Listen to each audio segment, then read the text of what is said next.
Hello नमस्कार दोस्तों। आज हम 3 अंक की संख्याओं का घन निकालने के लिए सीखेंगे।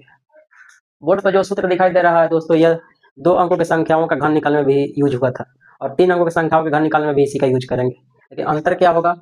ये जो खाने आपको दिखाई दे रहे हैं, इसमें हम बोले थे कि 1 अंक ही रह सकता है, लेकिन इस बार हम 2 अंक रखेंगे उसमें।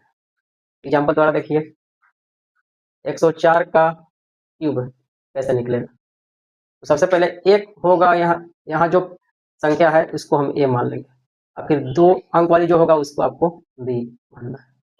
चलिए 1 के क्यूब कितना हो जाएगा? 1 के क्यूब 1 ही रहेगा।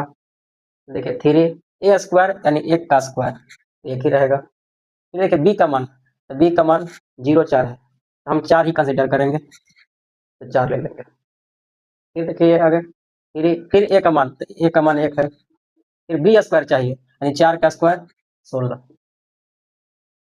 फिर b क्यूब यानी 4 के क्यूब 64। फिर 1 है, 4 तिहाई 12 हो गए, 16 तिहाई 48 हो गए, 64 हो गए।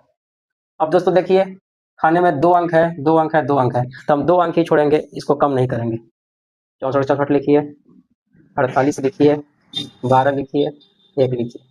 इस प्रकार दोस्तों हम आसानी से 3 अंक की संख्याओं का घन निकाल सकते हैं। एक और एग्जाम्पल द्वारा हम समझते हैं, 112 के होल क्यूब। फिर दोस्तों इसको a मानिए, ये 2 अंक की संख्या को b मानिए।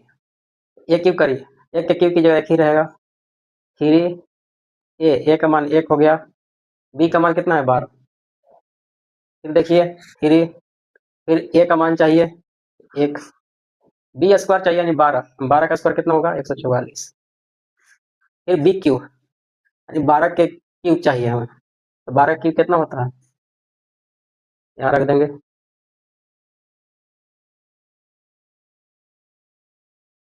अब दोस्तों ये लिखेंगे, बढ़ती 36 हो जाएगा।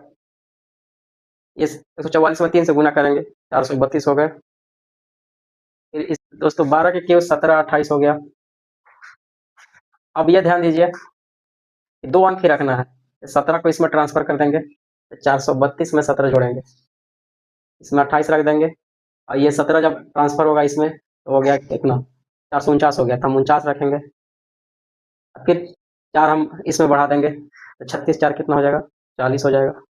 फिर 1 के 1 मतलब 1 40 49 28, यही आपको 112 का क्यूब होगा। दोस्तों वीडियो अच्छा लगे इसे लाइक करें, सब्सक्राइब करें और चैनल को आगे बढ़ाएं और हमें सपोर्ट करें। Thank you.